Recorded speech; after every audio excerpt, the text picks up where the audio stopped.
నేనేమంటున్నాను అంటే ఆయన అక్కడికి రావడానికి ముందే అతని మీద దాడి జరిగింది. ఇది నేను చెప్పాలి. అవును, అప్పటికే హెడ్లైట్ పగిలిందని చెప్తున్నారు, పోలీస్ కూడా అన్నారు. అతని మీద దాడి జరిగింది. ఇంకొక విషయం నేను మీతో చెప్పాలి. పెట్రోల్ బంక్ దగ్గరికి ఈయన వెళ్ళారు అని చెప్తున్నారు, పెట్రోల్ కొట్టించుకున్నాడు అని చెప్తున్నారు. పెట్రోల్ కొట్టించుకున్నప్పుడు సైగ చేశాడట. సైగ చేస్తే పెట్రోల్ కొట్టేవాడికి ఎలా అర్థమైంది? 850 రూపాయలు పెట్రోల్ కొట్టవాలి, సైగ ఎలా చేస్తాడు?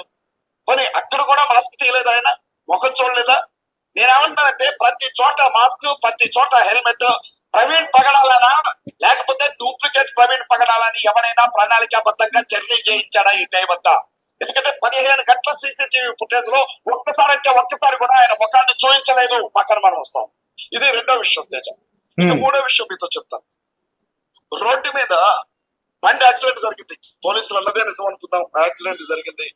బండి వెళ్ళి 20-30 కిలోమీటర్ల దూరం పడ్డా, 20-30 అడుగుల దూరంలో పడ్డా. జస్ట్ ఒక 5 అడుగుల ప్లేస్ కూడా ఉండదు రోడ్ నుంచి. అది హైవే. రాత్రి 11:30 గంటలకు కానీ ఒకవేళ యాక్సిడెంట్ జరుగుంటే ఆ బండి రెడ్ లైట్ తోనే వస్తూ ఉన్నట్లయితే, అంటే సిగ్నల్ లైట్ తోనే వచ్చున్నట్లయితే పడ్డది చాలా పక్కన, చాలా దగ్గర. నేనేమడుగుతున్నానంటే అదేమంటారు, రాయల్ ఎన్ఫీల్డ్ కదా అది. అవును, దాని ఇంజన్ ఆపింది ఎవడు అని అడుగుతున్నా నేను. దాని ఇంజన్ ఎవడాపాడు? అది రోడ్డు పక్కనే పడిపోయింది, ఎవరు ఆపకుండానే ఇంజన్ ఆగిపోయిందా? యాక్సిడెంట్ అయితే ఒకవేళ మనిషి పడ్డా మనిషి ఒక దిక్కున పడాలి, బండి ఒక దిక్కున పడాలి. ఎక్కువగా అలాగే జరుగుతుంది. నేను ఒక లాయర్ని, దయచేసి విషయాన్ని గమనించాలి. మనిషి మీద దుప్పటి వేసుకున్నట్లుగా బండిని ఆయన మీద పెట్టుకొని పడుకున్నాడు ఆయన. అప్పటి వరకు ఉన్న మాస్క్ మాత్రం చనిపోయిన రోజు మాత్రం స్పెట్స్ అవి తీసి పక్కన ఎవడు పెట్టాడు? పక్కన ఎవడు పెట్టాడు? ఇది ఎట్లా సాధ్యం? ఇది మూడో ప్రశ్న. నాలుగో ప్రశ్న కీలకమైన ప్రశ్న. ఎవడు సమాధానం చెప్తాడో చూస్తున్నాను. ఆయన చేతులకి వజ్రానికి సంబంధించిన ఒక రింగ్ ఉండాలి, ఆయన వేళ్లకి ప్లాటినం కి సంబంధించిన మరొక రింగ్ ఉండాలి.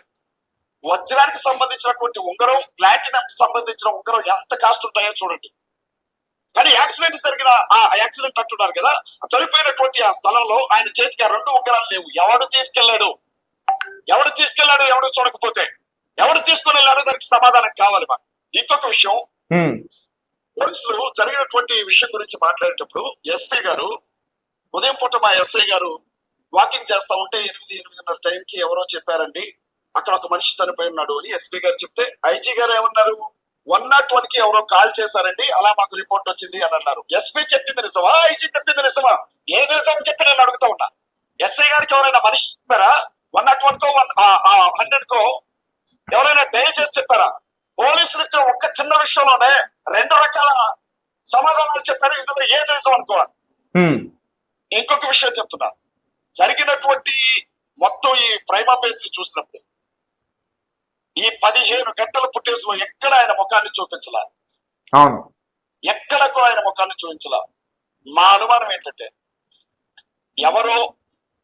ఎవరో అతనిలాగా సేమ్ డ్రెస్ తో ప్రయాణం చేసి సీసీటీవీ ఫుటేజ్ లో పడేలాగా, అలాగే బెల్ట్ షాపుల దగ్గరికి వెళ్ళి అతని క్యారెక్టర్ అసోసియేషన్ జరిగేలాగా, ఏమంటారు దాన్ని, వ్యక్తిత్వాన్ని చంపేలాగా రేపు ఖచ్చితంగా ఇలా జరిగిందని తెలుసు. ఈ విషయం బయటకు వచ్చినప్పుడు ఈ విషయాలు, ఈ లీకులు బయటకు రావాలి. ఈ బయటకు వస్తే ప్రవీణ్ పెద్ద తాగుబోతు అనుకుంటారు.